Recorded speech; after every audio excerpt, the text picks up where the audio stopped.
Hey, what's up? Leland with Benchmark Vehicles. Looking at this van, it is a 2025 170 Mercedes Sprinter and really nice exterior on this van. One of my favorite details, PPF, XPEL Stealth PPF over the entire body. So not only is this thing protected from rock chips and spray, and if you live in the Pacific Northwest in the middle of winter, that really gnarly, abrasive red lava rock that just litters the front of your vehicle. So this is coated with that Line-X. It's going to, or the Line-X here, but it's coated with the PPF, which is going to protect that rock chips and road spray. LP6 is on the front bumper here. We've got a hidden winch mount bull bar from Van Compass, Warn VR12 winch. One of those cool features for wintertime use, which I really love about the Sprinter van, are these squadrons that you can adapt into the factory fog. So the squadrons are replacing the factory fog lights. And while yes, you can still use the factory fogs for driving, there's a little button on the dash. Low light, snow conditions, the amber squadrons when you're in a snowstorm are incredible. I've had some personal experiences where I've been in like major whiteout conditions and probably some of the most hair-raising drives I've ever had in my life, and these squadrons really kind of saved my day and gave me enough visibility where I could keep cruising, get to my destination safely, and feel confident while I was driving, as confident as you can in a complete whiteout blizzard with snow drifts that are 6-7 feet off to the side. So squadrons are a really awesome upgrade. I would recommend doing them pretty much across the board. Even if you got a van, and let's just say you ordered a van and it didn't come with the cutouts in the bumper for these, we can still install squadrons in that van. We replace the entire front bumper. We wire them to a Switch Pros or to a DIN switch, so you can still have this as an option, even if, you know, unfortunately your van didn't come with them from the factory. So it's a cool upgrade, easier addition when it comes with the factory halogens from Mercedes, but the squadrons here are incredible. Moving to the back of the van, really nice, just agile rip kit on here. We used some Al Talon wheels, 275 BFG KO3s. So again, back to the winter driving use. These are Snow Peak rated, so Snowflake, Snow Peak rated tires. And big part of that snow rated tire is tire pressure. You're not going to utilize the engineering, the design, the siping of these tires if you do not air down slightly. If you're running, let's say, cold tire pressure of 70 PSI, it's way too much tire pressure to be running in the wintertime. If you get into that like hard pack, dense, sort of icy snow mix on the highway, you really need to be dropping these down to around 55 PSI to utilize the traction.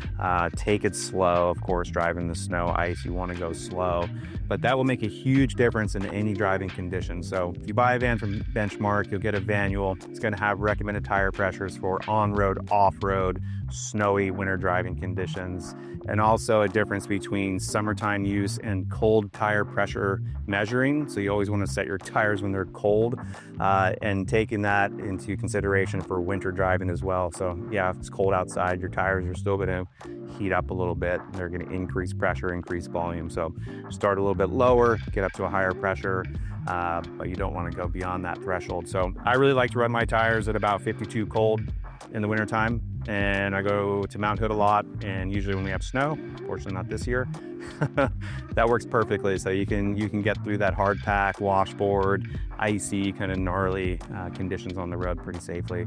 Again, take it slow and be cautious, but makes a big difference. The BFGs are awesome in the snow. You know, especially when you're dealing with a big van like this, right? Vans might weigh 9,500, 10,000 pounds. So it's a lot of vehicle to manage. You know, the all-wheel drive system on these is going to do really well. That being said, if you are, let's just say best case scenario, you're stuck at the parking lot at a ski resort, you had an epic powder day, it snowed, you know, 10 inches hopefully, and you're stuck in the parking lot. You know, you can, of course, hopefully you're aired down a little bit already, but the first thing you would want to do is turn off the traction control. So that's the ESP setting on the head unit. Shut that down so you can actually get the tires kind of spinning and moving, rather than trying to send power to the tire that, you know, might think it has traction. So we're kind of tricking the computer at that point. The next best thing would be to install an ARB rear locking differential. So it's an air locker that'll engage the rear axle to put equal torque to driver passenger rear wheels, and that's really going to help get you out of a sticky situation. You want to use that when you're going slow, obviously, but ARB air locker, we buy our kits from Agile. They're awesome. They are going to make basically the best driving experience and kind of the easiest way to get unstuck from a sticky situation, especially in the snow. I'll just stick to wintertime use for now. We'll talk about mud, rocks, and snow once we come springtime. But come on inside this van. It's pretty sweet. We'll take a look and show you what's going on in here.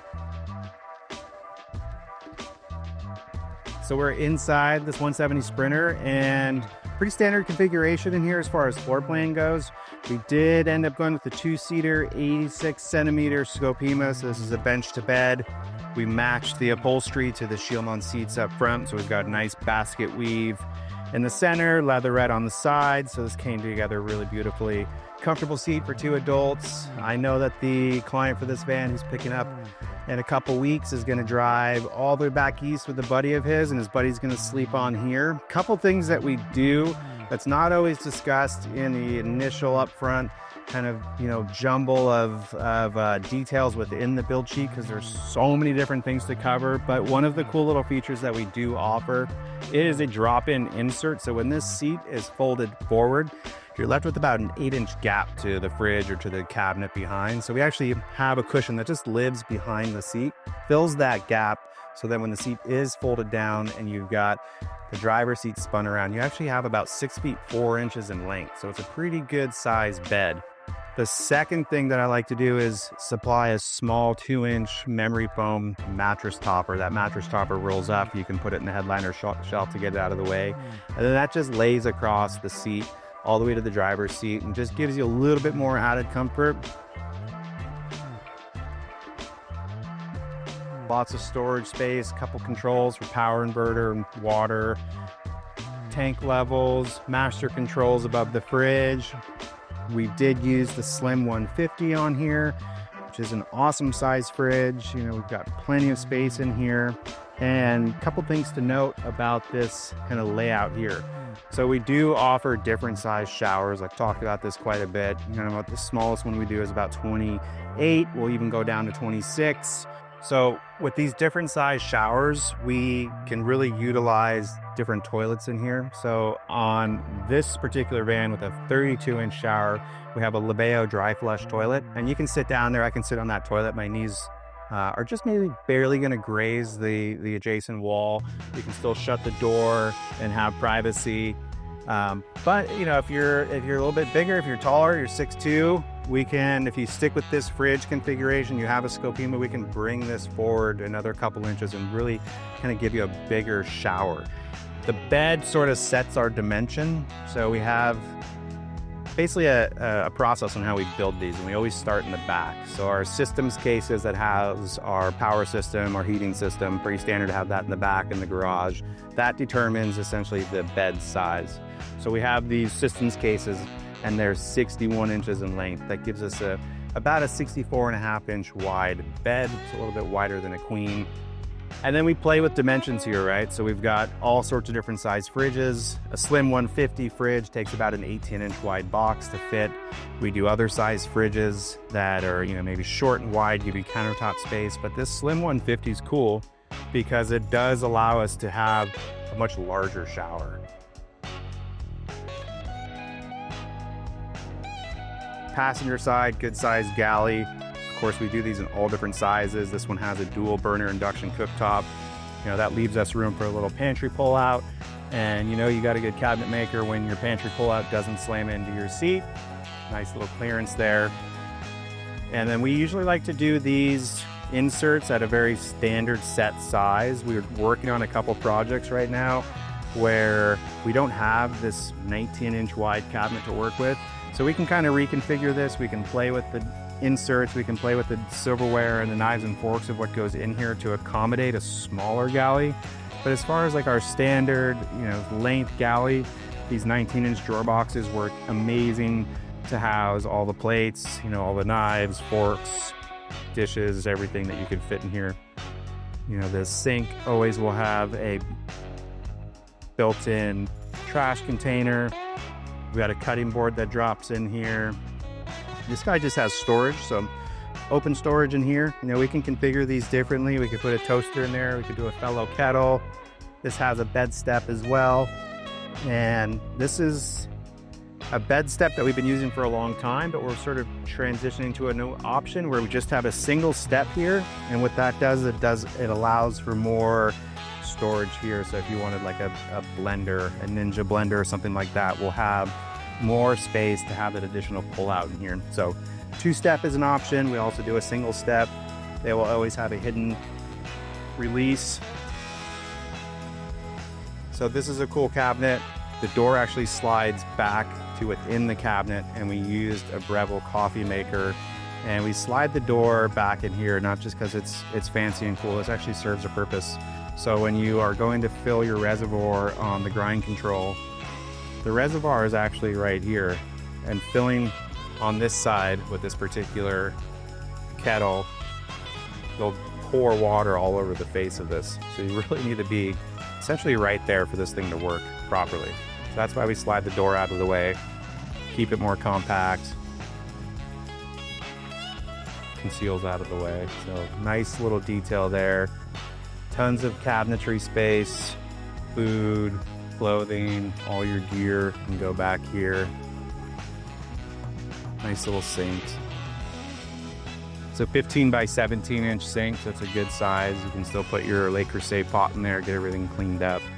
So not a bad situation. And then yeah, the toilet, we've got enough space in here where, you know, you can use the toilet. You can sit in here, no problem. My knees, I still have about 3 inches before my knees hit the wall. So space here. You guys are probably going to see, and you've already seen a couple vans, definitely one on the road that has a window in here. So we're doing a few vans right now where we can do a flat Arctic turd window within the shower. It's just a nice way to have a little bit of light. The window's tinted on the outside. There's still the blackout shade, but it just brings in nice light there, some ventilation, it opens. So cool new feature.